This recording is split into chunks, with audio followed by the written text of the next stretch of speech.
Hello, welcome in. It's the PHNX Cardinals podcast, your premier Arizona Cardinal podcast. Like and subscribe. Leave us a 5-star wherever you get your programming. Training camp day, what is it, 4 or 5? Week 2. Johnny Venerable, Brack, 5 alive here. The quarterback competition alive? That remains to be seen. I'm going to ask my co-host. I want to welcome everybody in here. We got T-Dog. We got Peace to you, Dylan, Chase. Come on in. Let's talk Arizona Cardinals, Brack. Absolutely. I think we are going to be on different sides of the street as far as this quarterback. You call it a competition. I don't think it's so much of a competition. We've got the lanes laid out as far as where Colt McCoy is, where Clayton Tune is. Colt, maybe a bounce back today after a tough Saturday, but we'll get into the conversation. Plus the struggles of this team overall, this offense overall, kind of getting a new complex offense and the things and the struggles that go into that. We're going to get into all that conversation. It's out there today. 5th training camp practice. A couple news and notes like Majay Sanders. We finally saw him for the first time in a couple days. Johnny didn't look good. Had a cast on his hand there. Hopefully we'll talk to Jonathan Gannon tomorrow and kind of get a timeline on when he could potentially return. But Arizona Cardinals, for the most part, though, full strength. Outside of their no Trey McBride today, no Hollywood Brown. They started kind of easy drills with the team, and then when the real practice kind of began, they were on the sidelines. So a couple things to follow along with, but the biggest is how the quarterbacks are playing. Yeah, when are we gonna go up tempo? Like mid-season, later in the season? What are you thinking, Brack? You think this team's gonna crank up the tempo in the preseason? Because right now I'm a little bit concerned. I would love to see. I see other teams, in the morning on my Twitter timeline, they're cranking it up. They got the pads on. They're rocking and rolling. And again, I don't doubt the intensity from Austin Ford and Gannon. But to Michael Evans' point, they're still in pajamas right now. They're in pajamas, and it looks like kind of going through the motions a little bit. And you were cranking out tremendous highlights through your account, the PHNX Cardinals Twitter account. And it's just like, I don't know what to make of this. I feel like some things have been decided, yet nothing has been decided because they don't have pads on yet.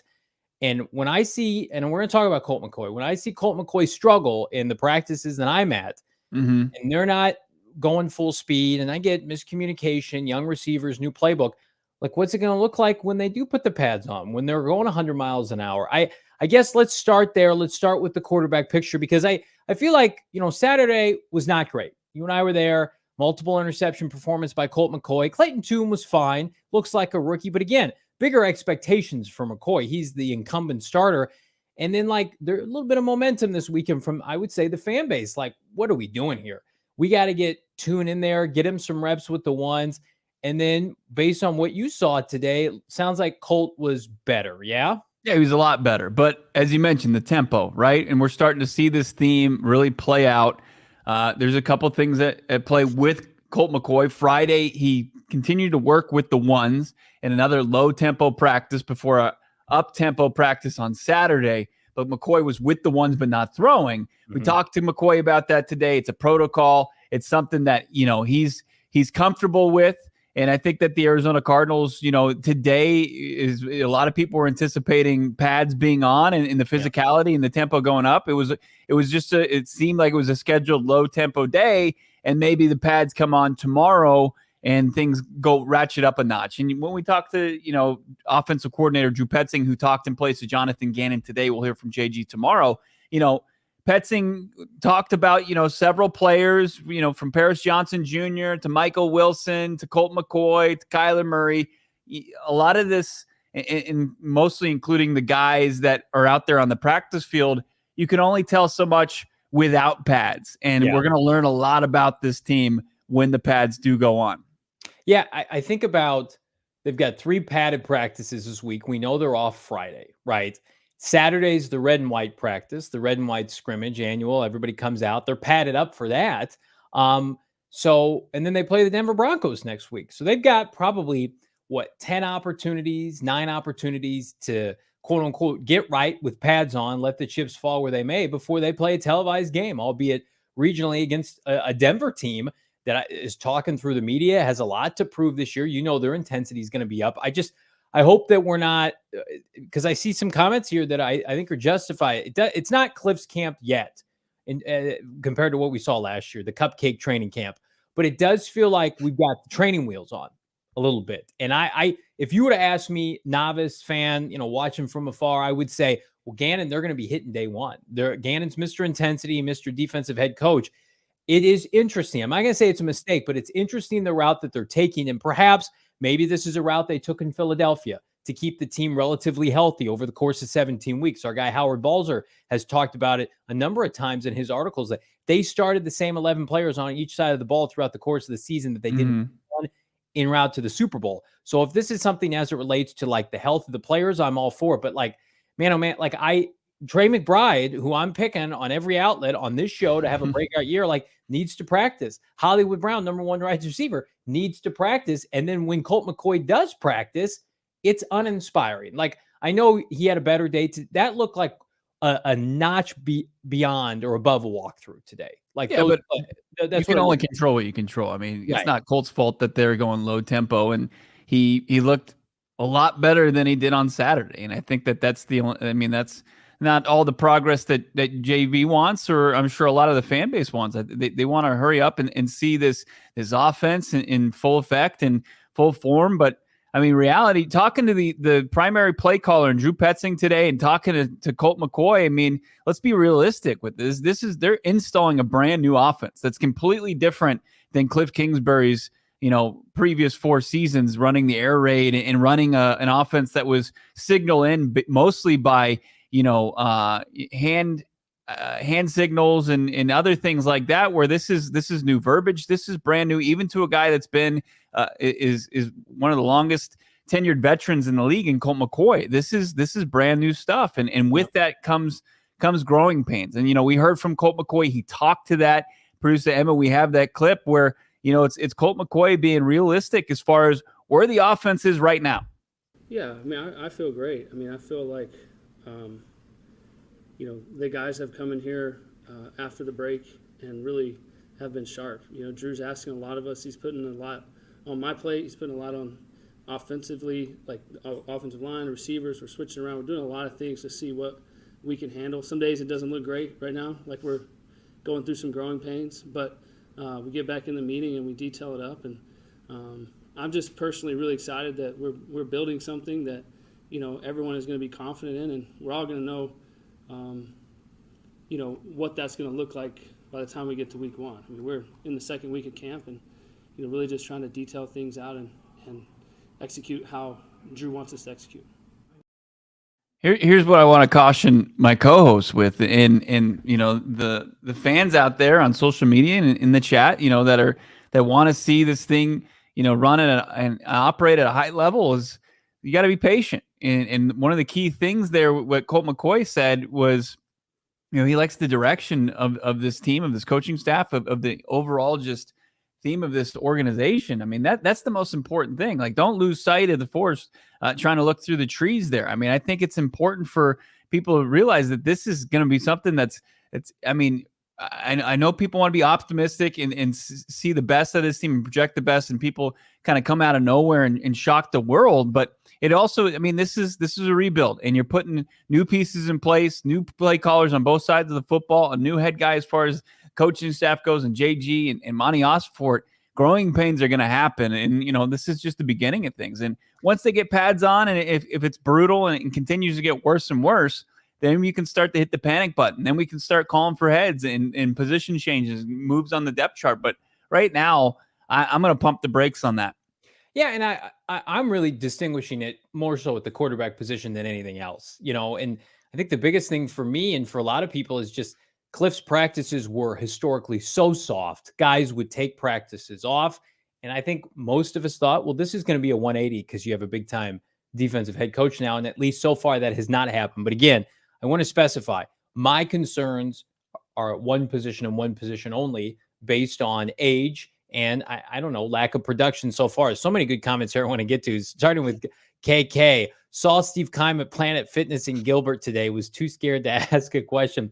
It's good to hear Steve's at Planet Fitness. You should go up to him next time. That's good 'stuff right there. I love that. Was he on like one of those like 7-day free passes? What was he doing there? I think he was probably FaceTiming another media outlet, pretending he was at the gym and using the dumbbells as a background. Forrest Layton. Is he working the front desk there? Is he working the front desk at the PF out there in Gilbert? He's got Michael Bidwell's checks coming in the mail, dropping on that direct deposit. Forrest Layton, Johnny needs to calm down. Dude's going to have a stroke. I will not come down ever. And I'm glad Colt McCoy is confident right now because he can be confident enough for the both of us. I'm not confident based on what I've seen from his arm so far. Fishbowl Flash, you're late. What's up, everybody? No worries. What's up, Fishbowl Flash?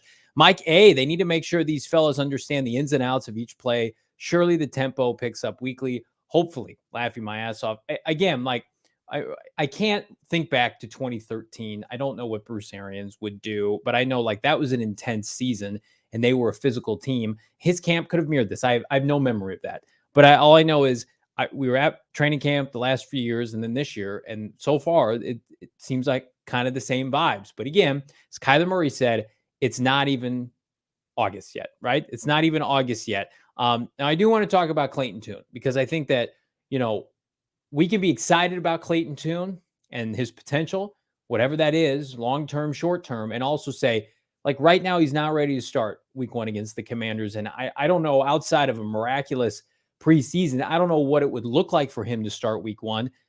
But also, he needs to be, on the flip side, he needs to be ready to play because Colt McCoy could go down at any minute.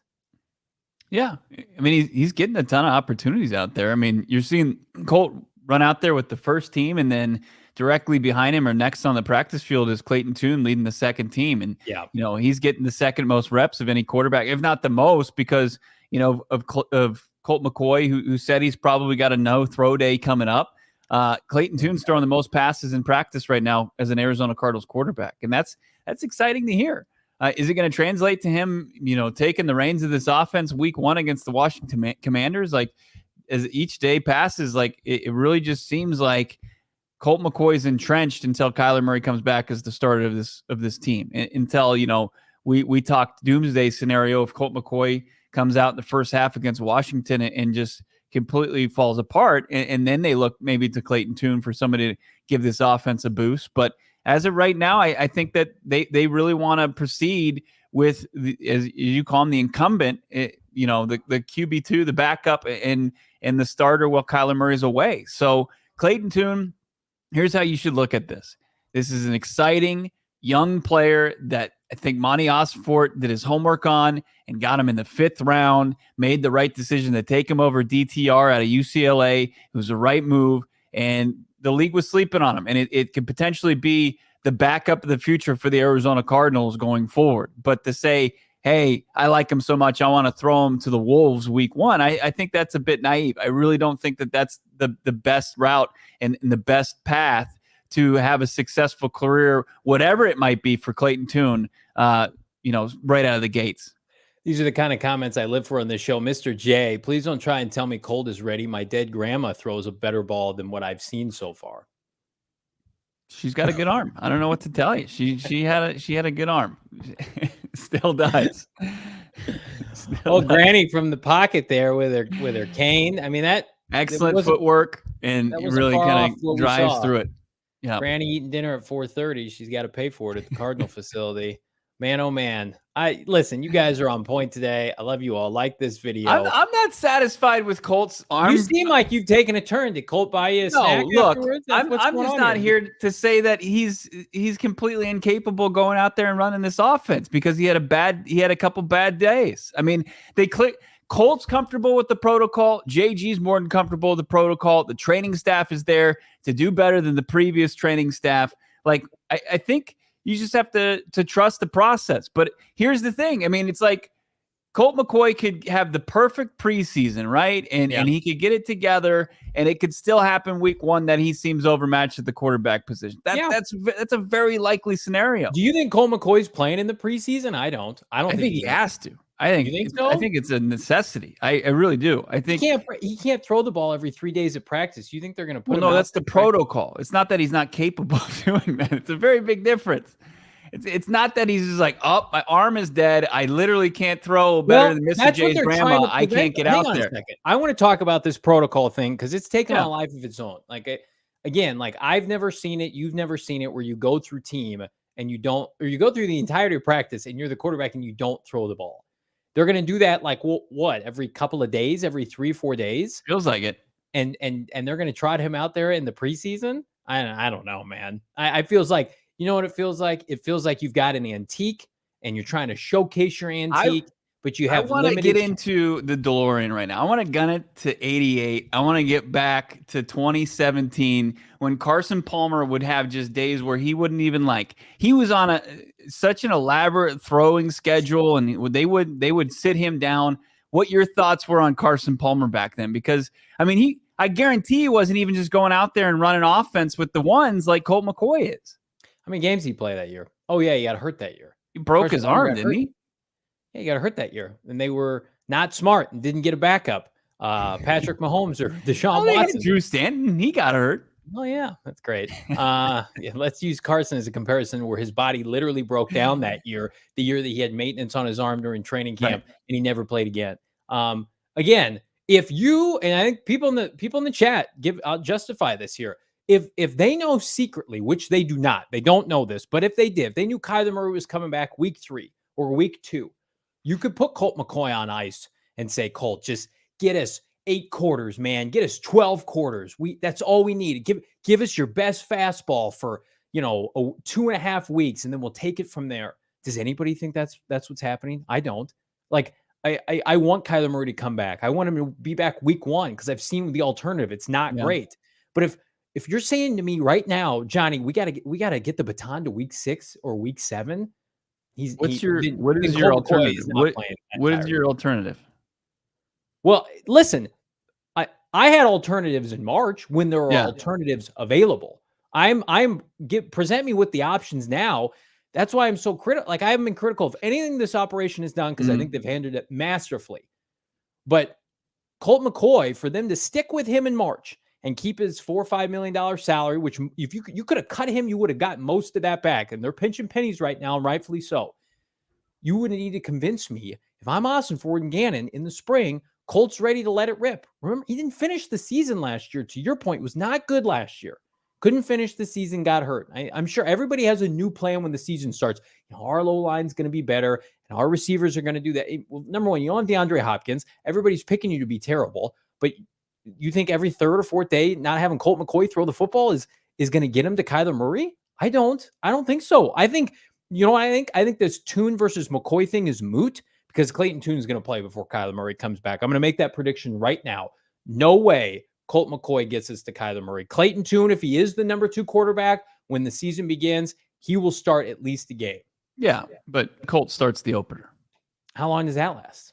I mean, all he has to do is get now to you September told me on Saturday, 10th. you go, would you be surprised if we're in the second half of the Commanders game and Clayton Tune's out there? No. Yeah.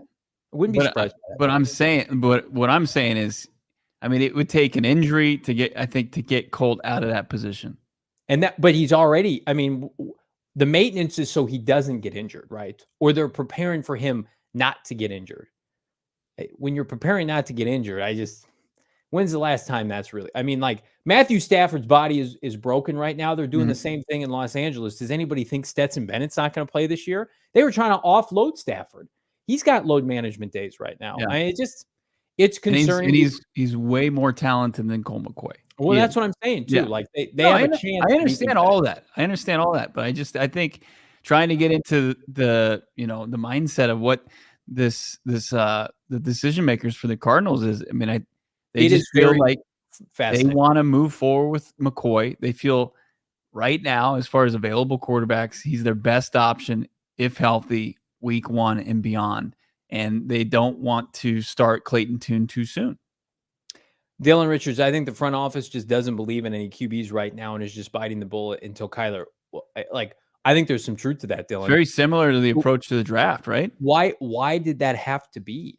If that's the case, if what Dylan is saying is correct, why did you not? This team's got $25-30 million right now.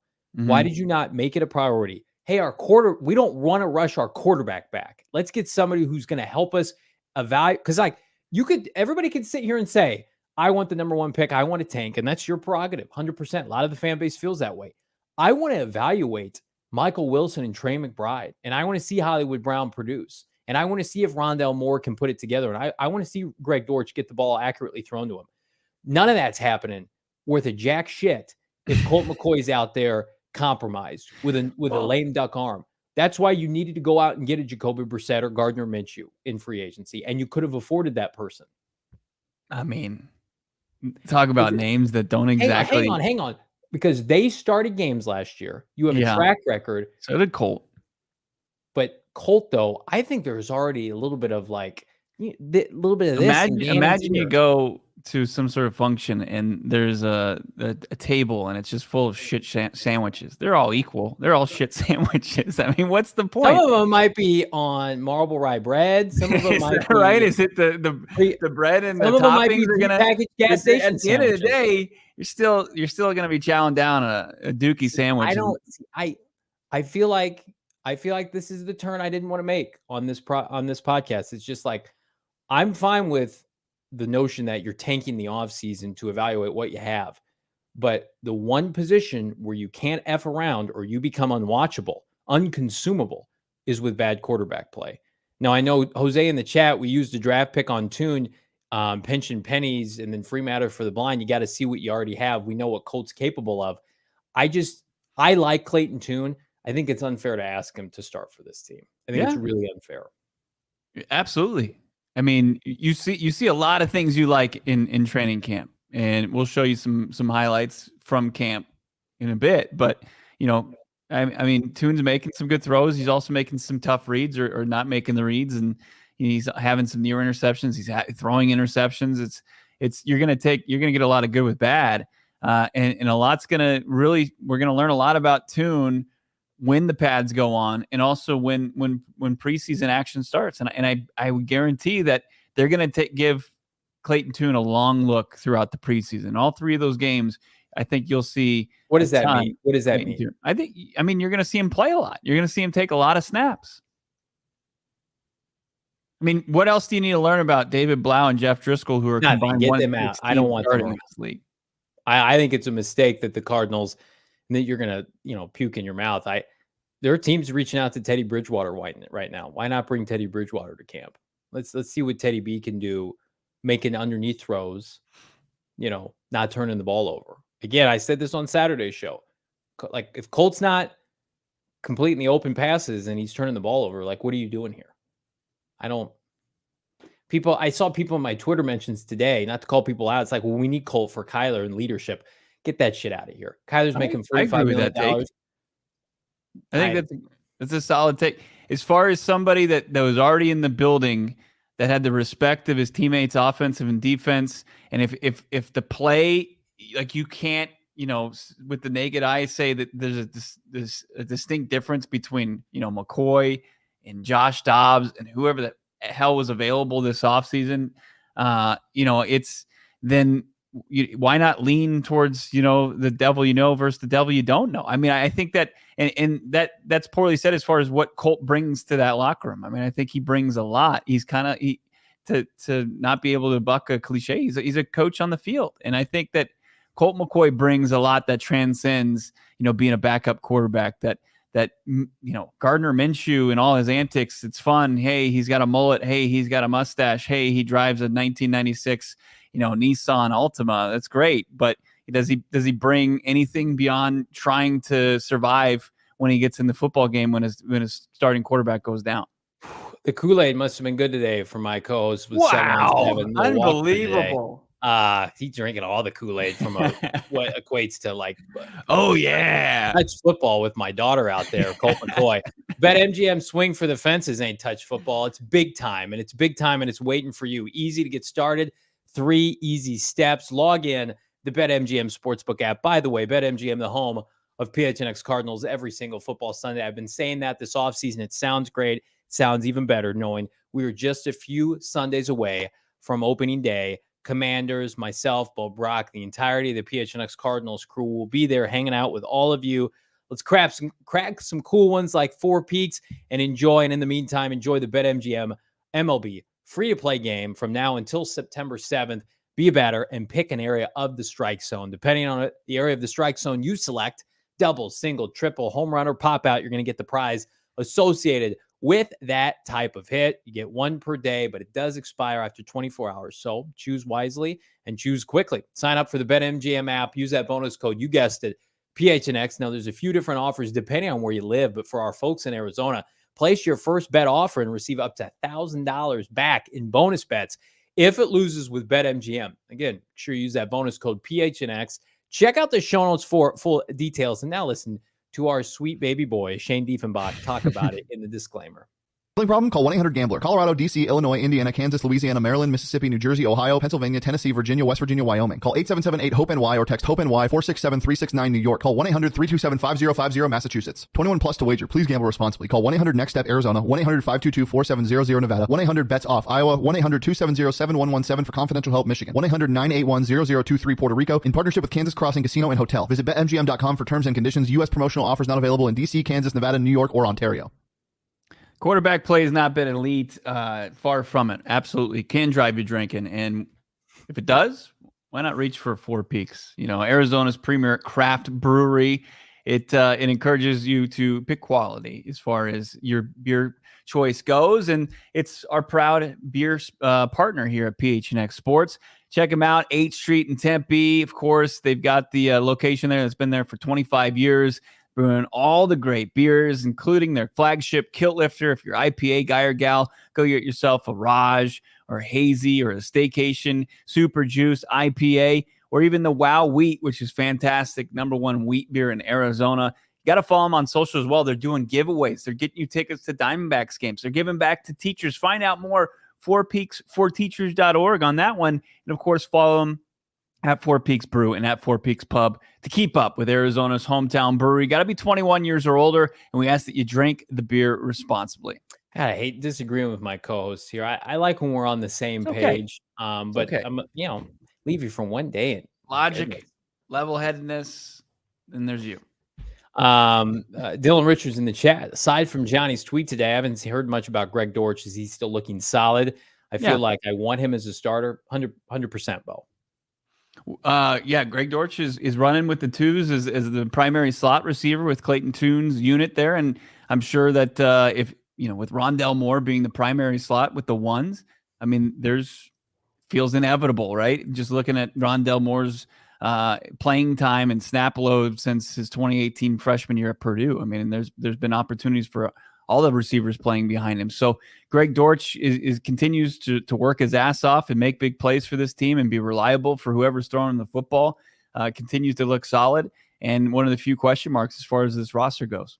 Yeah, we've got a great clip from my co-host at PHNX_Cardinals of Dortch making an adjustment on a little seam route during, pitch and catch with the quarterbacks. And it just, everything you ask Greg Dortch to do, he does it well. Right. He may not be a perennial all-pro player, but I think he was robbed of opportunities last year. I think the franchise knows that. And you want Greg Dortch on your team. And again, same thing I said about Colt McCoy. I like Rondell Moore, but does anybody want to put $100 on him finishing the season healthy? No. Again, that's not a knock on him. He hasn't been healthy since 2018. You know who gets his ass lit up and is in there the next play? His name's Greg Dortch. So he's going to be active on special teams. He's going to return punts. And all it takes is Rondell Moore to slip up one time, no pun intended, and for Greg Dortch to be inserted. And unlike the last regime, they have nothing tied to Rondell Moore. But they tendered Greg Dortch, and they said, no, come here and compete. And nobody competes like that young man. I mean, I like the receivers. It's part of the reason, Bo, I'm so frustrated by the issue with quarterbacks is I think Hollywood's going to get open. I think Michael Wilson's going to have opportunities. And then, Dortch and Zach Pascal and Rondell Moore, much, much worse receiving cores in the NFL. Get them the football. Let your playmakers, make plays for you. Bashir asking, how's Trey McBride as well, since he probably what was the end of this? Probably going to be our #1 tight end. Absolutely. In a tight end room that is down its top receiver in Zach Ertz. He makes his way back from the ACL tear, plus another ligament that was fixed during surgery. McBride hasn't been practicing. I mean, he's been out there to start practice. He'll warm up and he'll go through a couple drills, but really not doing too much just yet. Nothing's been disclosed as far as what he might be battling.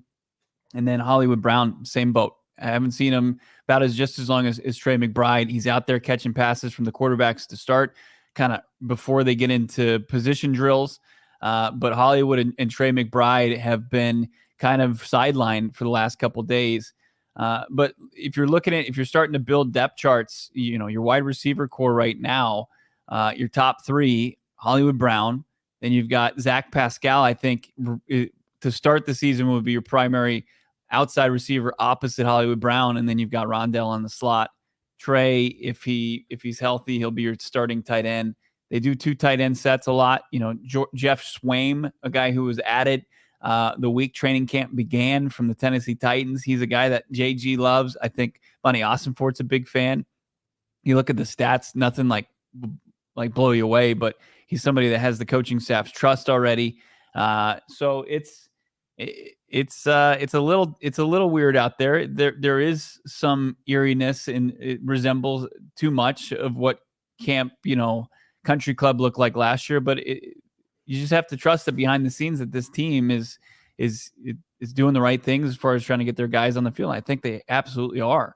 And then I saw, who asked about Saban and Simmons? Those are 2 guys when we talk about the pads going on. I think, Danelle asking, how's Isaiah and Zaven looking? They're looking fine. I mean, there was a couple where it was Zaven going up against Paris Johnson, and he's just a monster of a man, even though he's a rookie, where Paris got the best of him. But, we're seeing a lot of Zaven with the ones. We're seeing Isaiah sprinkled in there with the ones, depending on if they come out in base or if they come out in a different formation. So I think that those are guys that it's really going to be interesting to see how it looks with pads and how they kind of develop in this new system under JG and Nick Rallis. Yeah, I'm giving them patience because they're starting over, and they're stripping it down, right? So those are 2 guys that I'm going to give grace to. And I think, listen, if anything you can say about those 2 individuals, they're physical players. Like Zaven's a physical player, as is Isaiah. So I don't worry about them, especially when the pads come on. I think this time is probably even more crucial, the technique of playing safety and the technique of playing rush defensive end. So, it's interesting. The Michael Wilson stuff is fascinating because every time you look up, he's making another play. I don't love, we're 41 days away from the opener, and we got guys like not practicing for multiple days in a row without an injury designation. It's a little concerning. The coaching staff much smarter than I am. Like, okay, if you feel like you can get them ready, in a couple of weeks to play the Commanders week 1 and play at a high level, like Hollywood Brown's in a career year. So, he wants to be practicing, and Trey McBride has a golden opportunity. He wasn't drafted by this regime, but they like him. Can he stave off Zach Ertz for the entirety of the year? Like, you would think so, but you got to be out there and you got to be practicing, all these projected pop years for these guys. I mean, like who's on track right now? I was thinking to myself before the show, it's like, well, the receiving core is stunted right now by the quarterback play potentially. And then you've got some of our, gems that we like that aren't practicing. It almost training camp started, but it almost feels like it hasn't started. You know what I mean? And that feeling was the theme throughout. That was the feeling the entire time. But I'll assure people, like, there's a difference, right? There's a difference. Like, Hollywood is out there and he's catching passes. I saw him at the beginning of practice. You tweeted out a clip and it looked like he was going to practice. Yeah, it did. And then you get all the way up in that point, and then he just kind of walks off to the sideline, and I don't know, maybe they're just trying to be super cautious with that. So any D-line standouts, Hashir asks, and the D-line is one of those where you're starting to see some guys work their way into the first team, and we're seeing a lot of Rashard Lawrence, seeing a lot of Jonathan Ledbetter, and you're seeing a lot of Carlos Watkins. And so, like, Jonathan Gannon, it really feels like it's a 3-4. It really, when people push back and say he runs a 4-3. No, it's mostly been a 3-4, and he's got the big defensive linemen and tackles in there, like a Watkins, Lawrence, Ledbetter, and then he's got your outside linebackers and Zaven Collins and Gardeck, and then you've got the 2 middle linebackers like Kazir White, Chris Barnes, Josh Woods. Free matter for the blind, the D-line. I mean, I think the pass rushers have a chance. I think over the course of the year, the D tackles they are what they are. They're not household names. You just pray that Nick Sirianni and Jonathan Gannon can get the most out of that group. And I think that the biggest telltale sign of how that group's going to project the early portion of the season is when the pads come on. Like, are they getting engulfed by like Will Hernandez and Yelda Froholt? Or is the D line getting pushed around, or is like Rashad Lawrence out there battling and he's staying healthy? Like that'd be a welcome sight, because they just did not invest resources.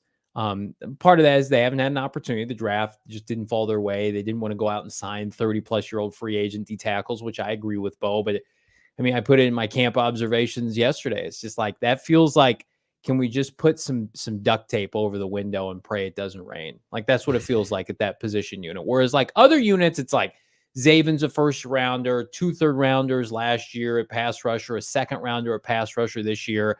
Kazir White can play. The back 7, I think, could be pretty good. It's the middle of that defensive line where it's just like, can we get some help, any help? And do you think it's funny that they haven't signed a name during training camp, or do you think they're going to be active? Because again, like the further along we get into this, especially when they put pads on, is like some of these guys are just going to prove they can't play. Yeah, I mean, they'll weed themselves out, and I think that they were waiting to get to this point before they started to make a rash of moves and start to tweak some things and just find out for themselves, like, okay, we know for sure this holdover from the previous regime is just like, okay, exactly what we thought. All right, let's cut the cord now. So yeah, I think that we're not too far away from them making a couple moves here and there, and we'll see what they decide to do with the second-year pass rusher Myjai Sanders, as he clearly looks like he's got a hand injury, as his hand was in a cast. Yeah. So it's I think we're close to some moves going down. So it will be interesting to see if they put the pads on. It was anticipated they were going to put them on today, but tomorrow probably is the likely first day of pads for Jonathan Gannon's team. They need it. I need the highlights from today. You got them for me, Bo Brock? Absolutely. Producer Emma will pull these up. Like the sites here. This is going to be a Clayton Tune looking down the field, across the field. He's going to find a Greg Dortch. And as Johnny mentioned, I mean, this is the low tempo. This is where the ball goes up and it looks like the defenders kind of pull off, make sure that there's not going to be any kind of real physicality here. That's Davian Davis wearing the old DeAndre Hopkins number 10 from Tune. And then this is Tune down the sideline to Michael. Feels like there's a pattern here. Wilson, yeah. This is Colt McCoy. This was his final pass in the red zone. This kind of I think I sent these to Emma backwards. So that was the last one he had in the red zone. Cap off a 3-for-3 red zone day for him, finding touchdowns too. He found James Conner as well. This one he gets off to Rondell Moore, and then this one's going to be over to the back of the end zone. Yeah, that's the James Conner or Rondell Moore catch. So not too bad. As I said, Colt McCoy bounced back. And, this is against the one defense. This is the Connor. He's going to pull this one down. And, I mean, that's if that's the plan and that's the best you can look in these, the pajama Olympics, that's what you're going to get.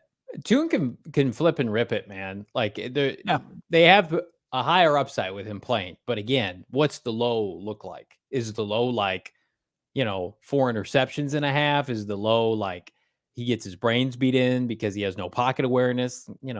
I am so excited to watch him in the preseason because you really just don't know. Yeah. Like he's not having this is not Malik Willis in the Titans training camp last year. It was like, can this guy even be on the roster? He's going to be on the roster this year, but can he force the issue with Colt McCoy?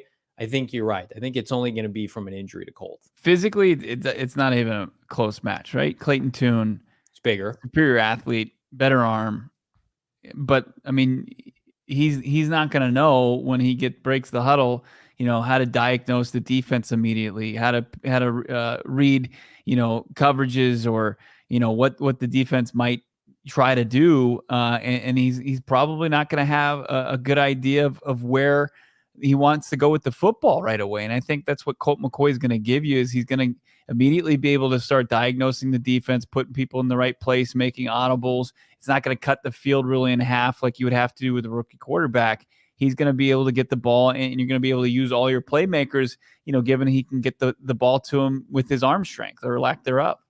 Little KZ, thank you so much. $2 super chat. What's y'all prediction on Kyler's return? It's a great question. It's the $1 million question that everybody wants to know. I think it changes every day. I think he's going to play the majority of the season. I would say it's probably not realistic right now to expect him to play week 1. I'll still go on the record. I don't think they're going to keep him on PUP to start the year. And I would say that, early October is a good sign if he can come back at that point. I feel like that's 2 full months away. Really, it's just going to depend on when he starts practicing. But I would say like that first or second week of October, I think we'll see the franchise quarterback. Love to see it. I'd love to see it. Similar time frame. Carson Wentz. Did he come back too early for the Eagles? He came back 3 weeks into the season after his ACL injury in December. I'd love it, and that would probably keep the team, if it was within that time frame, they wouldn't put Kyler on the PUP, so we would have to miss a required amount of games, and it would keep the speculation would run rampant, no doubt about it. But you want to kind of give hope, especially when you're seeing the quarterback play that we've seen so far through 5 training camp practices. Nick, serious question. What happens if Tune pops off and we have a winning record with him before K1 comes back? I think, it would have to be, how are they winning games? What do the optics look like? Like if Clayton Tune, by miraculous set of circumstances, let's say Colt's unavailable and they play 5 games with Clayton Tune and they're 5-0 and he's throwing like 300 yards and 3 touchdowns. Like they're going to keep playing Clayton Tune. Like they would just, that's what would happen. But if like, let's say they're 2-3 and they're winning games with like defensive turnovers for touchdown, it's a case by case basis. So, I would love for Clayton Tune to come out and play perfect football and lead this team to a winning record. I think that's asking a lot. Yeah. Dreaming's free, right? That a guy's going to go from playing Temple at the college level. And what I will say, he did play a ton of college football. I know you're concerned, and so am I, of like, how can he check at the line of scrimmage at the NFL level against Ron Rivera? And I agree with that. But I also think like, some guys start for a year at the college level and it takes them a while. He's played a lot of football. I was talking to somebody earlier today who has no ties to the Cardinals, and they're like, well, Clayton Tune should be ready. I'm like, really? You think so? And then more you look at it, like, how much more collegiate football could he have played? Don't do that to yourself. Time for him. I just wouldn't do that to yourself. When you look at maybe the exception to the rule, it's Dak Prescott, right? He was a day 3 pick, but he played at Mississippi State. He played Bama. He played SEC ass kickers all the time on a weekly basis. And he had a very, productive college career. And they simplified things for Dallas early on, and they lean on the run game. They had an incredible offensive line. I think the Cardinals offensive line is going to be better, but is it going to be ideal for a rookie quarterback to come in this situation? Like, just if you want to root for Clayton Tune, like, I get it, but you want him to be successful at this level. And I just don't think the pieces are in place for him to be successful right out of the gates. Yeah, Bo's rooting against Clayton Tune. It's obvious. Yeah. Braden in the chat, $1.99 super chat. Thank you so much. Is the defense looking good with all the changes? I came away Saturday thinking the defense looked good. And that was in part because of the quarterback play from Colt McCoy. But I think the defense, Bo, is going to be more aggressive, opportunistic. I think that just ideology and philosophy under JG is we take the ball away. I'm bullish on the back 7. I stand by my opinion. Like, if they get just average defensive tackle play, I think it's a unit that is going to surprise some people. Maybe not early on, but when they start humming and guys settle into their roles in October, November, it's going to be a strength of the team, because I'm bullish on their coaching staff defensively. Absolutely. Remember the coaching staff last year just couldn't put these defensive secondary members in a place to cover. Like, they were getting decent pressure, right? JJ Watt and Zach Allen were very disruptive to start the season, even though you didn't get a whole lot off your edges. Yeah. But they just couldn't cover at all. And I don't think you're going to have that issue. I like what I've seen from Marco Wilson. I really like what I've seen from Christian Matthew, who seems to be given an opportunity here as Garrett Williams makes his way back from an ACL tearing at the college ranks, 3rd round pick out of Syracuse. And then, of course, what you're going to get from Buda and Jalen Thompson, and we'll see what we get from Isaiah Simmons. But, outside of Simmons, I think you're in a pretty good spot. It's really that defensive front, though, that's the biggest concern. Can they do enough to make a quarterback uncomfortable? Can they slow down a run game enough necessary to where a team doesn't just lean on that and gash you, for 5-6 yards a carry, and they don't really have to, pass too often and kind of pressure your secondary? Yeah, I'm fired up. See a lot of these young players play during the preseason. I'm excited. I'm also excited because, Bo, guess what shows up at my house tomorrow? My second batch of Factor meals. I have been loving our Factor meals service. And, I do not have time to prep my own food. We got an 8-year-old, we got a 3-year-old. We're busy all the time. It's like, if I just want to eat something, I can pop it into the microwave. I can pop it into the oven, 7 minutes, and it's healthy. It's good for me. They've got a ton of good stuff. If you're thinking to yourself, I'm skeptical of meal services, I've never done them before, this is a great one to dip your toe in. It's Factors Meal at factorsmeal.com, and we're going to save you some money. All you got to do, insert PHNX Cards 50 and use that insert code PHNX Cards 50 to get 50% off. Not only do they have like dinner, they've got lunch, they've got breakfast foods, they've got snacks, they've got shakes. Try the chocolate cake shake. It's fantastic. It's not Portillo's chocolate cake shake. It's a different kind. It's supposed to help your gut health. Does fantastic work for you, keeping you full throughout the day. To minimize my cravings. I'm such a big fan of theirs. And again, we only partner with partners here at PHNX that we believe in, that we use, paid with my own money. Got my second batch coming. It's got like 10 plus meals. The amount of money that you're saving with these codes, guys, check it out. Again, factormeals.com, PHNX Cards 50 is the code. You'll be happy that you did. And then let us know if you're liking it, what meals are popping off for you and your family. We're going to continue to save you some money. It's the best deal of the season. It continues with Shady Rays. ShadyRays.com. Go save yourself 50% off on 2 or more pairs of premium polarized shades. Johnny wears them. I wear them. Producer Emma's wearing them. We've got our family members wearing Shady Rays. If you haven't checked them out yet, check them out on the website. Check them out on their socials as well at Shady Rays. And check them out at their store in North Scottsdale, Kierland Commons. You can check that out as well. They've got all of their products on full display. And then go to the website and buy them using that code PHNX at ShadyRays.com. It's an exclusive offer to our listeners, PHNX. Use that code at ShadyRays.com. Get 50% off 2 or more pairs of polarized sunglasses. Try for yourself the shades rated 5 stars by over 250,000 people. So we've got another super chat from our guy or gal, Lil KZ. $2. Thank you so much. Clayton Tune or Colt McCoy, who do y'all got? I mean, like, I would rather see Clayton Tune play, but I understand their decision. I've made it clear, like, I have no interest in, like, watching Colt McCoy play for 6 weeks before Kyler Murray comes back. Now, is it 2 to 3 weeks? I can sign up for that, but it's hard for me, and I think a large population of the fan base, Bo, to get excited about watching number 12 at this point. Again, it's not an indictment on Colt the person or what he's done for this franchise. He's one of the greatest backups they've ever had, but, like, there's an expiration date on everything. And I just feel like his time with the franchise had expired when Cliff Kingsbury was fired. Like, what was the point of bringing back an old piece of the last regime when you, between Ossenford, Petzing, and Gannon, have ties to a bunch of guys? Go get somebody else. But I don't know. Yeah, I think it's, probably the best guy that they felt was available or at the quarterback position as far as being able to pick up a new offense and run that offense in the absence of your starting quarterback. I mean, I don't think if you pressed them, anybody would say, hey, I want to start Colt McCoy at the quarterback position week 1 or weeks beyond that as we let Kyler Murray come back. But, Gardner Minshew, Josh Dobbs, who were some of the other guys that were out there that the Cardinals. Jacoby Brissett, who did run it on under Petzing, but Brissett, probably the Cardinals got priced out by the Commanders, who gave him $10 million to compete for the quarterback position. I just think the Commanders are an organization that this fan base is going to be rejuvenated with the ownership change. 2 decades of futility and just brutal ownership and leadership. That FedEx Field is probably going to be a little bit more hostile than people are used to seeing. It's going to be more story of how raucous the crowd is and the team vibing off that instead of sewage falling from the 3rd deck onto the 2nd deck. It's going to change. Things are changing as far as that organization goes.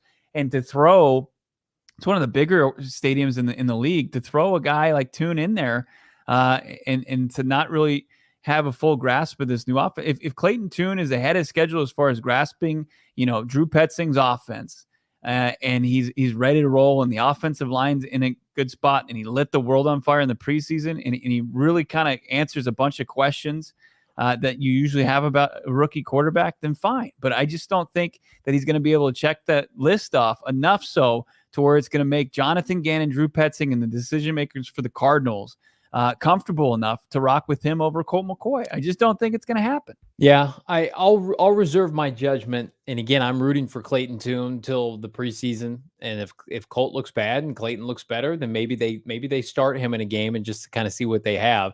Free matter for the blind. Monty obviously saw something in Tune. I think they give him a shot again. I think he plays at some point. Sure. Unless I don't disagree with that. Sooner rather than later. If again, Colt can't stay healthy and B, Colt just can't be productive, I mean, you're not going to that's the definition of insanity. I mean, they're not going to continue to do the same thing, expect different results. I fully expect JG to not have a whole lot of patience for a guy that's not going out there and making a positive impact at any position.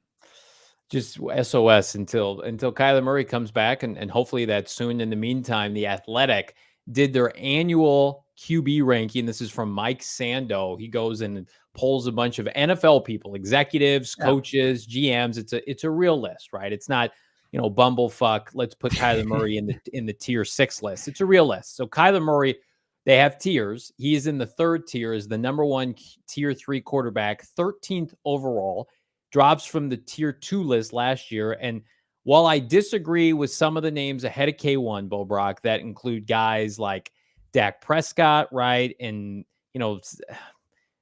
some of these other guys like, let me pull it up here. Deshaun Watson's ahead of him. Kirk Cousins, he's productive. Kyler's in front of Derek Carr and Jared Goff. And I think this is probably the nicest ranking I've seen of K1 this offseason. There's a blurb that says, Kyler, I think is a tier 2 if he's healthy. Basically saying that, they gave him a lot of credit. In 2001, he was the only reason they made the playoffs. But then, of course, there's concerns about the leadership, blah, blah, blah. But 13th overall, coming off a torn ACL and a public smear campaign for K1, I would say I would take that if I'm a Cardinal fan, because really, like for Kyler, there's only one place to go, and it's up. Yeah. Yeah. And once he knocks off the rust from the injury and picks up the new system, I mean, it's going to be exciting. It's the most logical list we've seen in a long time. It is. Yeah. Instead of just, I don't know what to do with them. Yeah. It's just to cast him off and throw him in a tier just above guys who haven't played at the NFL level yet, as rookies and guys like Baker Mayfield. It's just one, you're just not putting in enough work. It's lazy. It really is lazy, and a credit to Mike Sando, who not only covers the game really well, but also covers the NFL with a microscope, the NFC West, I should say, with a microscope. And he knows. I mean, he's seen him play, and he's seen him elevate, and he's seen what people who hook their wagon to Kyler Murray, like what they see, and that's good. That's refreshing, and it's, even though we're not completely satisfied, I don't know if we ever will be, but. Kyler Murray, I think that's way more realistic than anybody's been this offseason about the Cardinals quarterback, because of, what they saw last year. It says Kyler has a chance to establish a fresh start. And speaking of that, here's, I believe, Drew Petzing talking a little bit about Kyler Murray in this offense, Bo Brock. Yeah, I think that'll be something that we have to work through as an organization, and certainly you don't want, you have to do both in a limited amount of time. So I think it's going to be being creative, finding time to make sure that those guys get the prep they need to play, and that Kyler is also coming along, so he's banking as many physical reps as he can prior to hitting the field. Obviously dealt a little bit with that last year and saw different ways to do that, and some things that worked and some things that didn't. And then it's going to be different by people and by system and by place, so we're going to have to be creative when that comes up. So that was Petzing answering, how is he going to ride the line between preparing whoever's starting at quarterback for the Arizona Cardinals if it hits the regular season, and preparing Kyler Murray, getting him up and getting him the reps necessary to come back. And, that's going to be a fine line that he's going to have to walk in order to do so, because is you're undermanned at the quarterback position, no matter which direction you go outside of Kyler Murray, and then getting Kyler Murray up to speed, it's going to be tricky. Yeah, I agree with that. But I really loved what Drew Petzing said, and check it out on PHNX_Cardinals if you want to see the full clip. But basically, that they are tailoring this offense to each quarterback. Mhm. And that's what the best offensive coordinators do, right? Like Kyler's not going to run exactly the same offense as Colt McCoy. I think a lot of people think, well, Kyler's going to play under center. It's going to be a one-size-fits-all unit. Like if you have Kyler Murray, coming back from an ACL injury or not, like you're going to lean into his strengths. And I think that's one of the biggest reasons why, among other important reasons, that they're leaning on his rehab and taking their time, is when they unleash Kyler Murray on the field, they want him to do the things that we're accustomed of seeing him do. And part of that is just second nature. K1's going to be under center, but then be pressured and want to roll out of the pocket and make a play. And so I think Drew Petzing, there's just something about him where his demeanor is, I think, going to be perfect for Kyler Murray. It's exploratory, right? Mutual respect, somebody who wants to see him succeed. And then, like Petzing, to his point, like they did this with Deshaun Watson last year for a much longer time to try to prep him and get him ready. Now, he wasn't coming off injury. It was a different set of circumstances, but he also didn't play football for an entire year. Right. And so I think Drew is uniquely positioned, Bo, to be able to take Kyler Murray off this injury in a new system and set him up for success. Like I watched Deshaun in a lot of those. We watched it for whatever reason, a ton of Cleveland Brown games last year early on. And Deshaun struggled, but again, there were throws to be made. And I think Kyler Murray is going to have an opportunity here to rebuild his confidence in this offense that will feature him. But he's, again, like we've mentioned, he's not going to be the entirety of the system like he was under Cliff Kingsbury. Right. Yeah. It's not going to be a system that's built on, we're going to do this and we're going to do it to the best of our ability. You come out and stop it, and it's very predictable. And if things do break down, we're going to lean heavily on our franchise quarterback to fix things and not have a plan for it. Like Drew Petzing, as you can hear, that very bright guy, and is going to have his entire room and his entire offensive group, prepared to make adjustments and be adaptable and really do whatever it's going to take, depending on what the opponent is and what the opponent's going to try to take away from their offense. He's going to try to make it as successful as possible. It's not going to say, hey, I'm just going to do what I do best and just see and pray that it works. Yeah. And I think that's great news for Kyler Murray. Get to some more of these comments in the chat. Petzing communication skills are much better than Cliff's, according to Jack Smith. They're just this coaching staff, like their football terminology, they try to educate not only the players, but the media. I mean, we saw and heard Gannon's response to a defensive back question. He went on about a 2.5-minute spiel on Saturday. It's just, you're educated by these people and they have a track record. Again, is that going to lead to winning football in the desert? We hope so. We can't say definitively, but I mean, it's one of the biggest reasons I think people are sleeping on this team when Kyler Murray comes back. It's like, you got some adults now. As much as people want to run with that comment from Friday or Saturday from Buda Baker, it was Friday afternoon, saying fining guys for being late and, wearing Cardinal gear around the facility. That just emphasizes how bad it was, how dysfunctional it was. We love to talk about like eating in meetings. Like they have nixed all of that. Yeah. And I think that what Kyler said when he took the podium on Saturday, he's like, look, this is a different offense for me. But what JG and what Petzing and what Rollis and the rest of the coaching staff, that what they have and what they possess is the ability, like Lincoln Riley did, when he played under him at Oklahoma, is the ability to teach and coach the shit out of it. And that's a direct quote from Kyler Murray. It's like they know their stuff and they're going to help you if you're willing to listen. I hope you're willing to listen of all the great deals that our friends at Circle K have going on. So before I trucked out to Glendale over the weekend, I made sure to stop off at our friends at Circle K.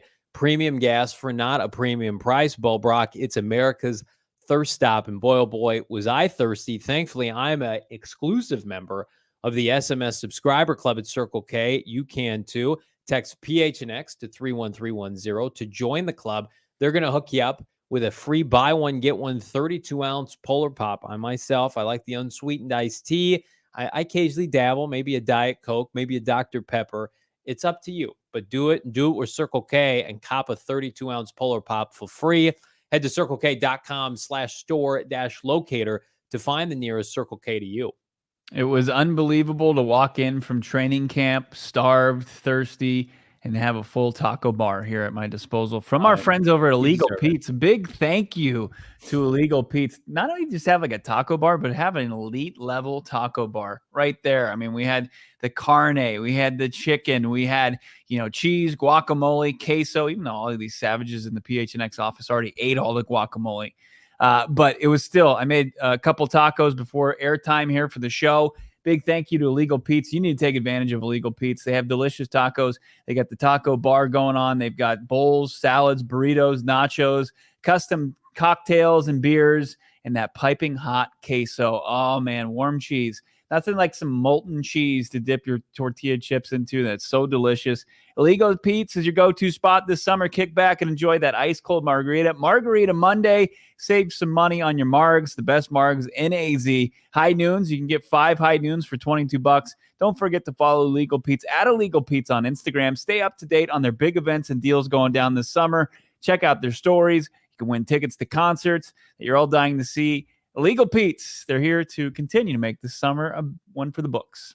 Fishbowl Flash, PHNX Cardinals gear is also allowed in Cardinals team meetings. I hope so, but it's definitely allowed for you guys to rock this fall at BetMGM. If you want to check out the many gear of not only PHNX Cardinals, but PHNX in general, check it out at the PHNX merchandise locker. We've got a ton of good stuff right now in stock and available with a couple new shirts coming down the pipeline here in the next couple of weeks. So be on the lookout for that. Also be on the lookout for the PHNX Cardinals beat reporter. His name is Howard Balzer, cranking out articles on the regular. He's going to be, I think, in Canton, Ohio for the Hall of Fame game this Friday. And I don't think I'm spoiling anything when I say that he's got a big piece coming out on one of the inductees. So be sure to check that out.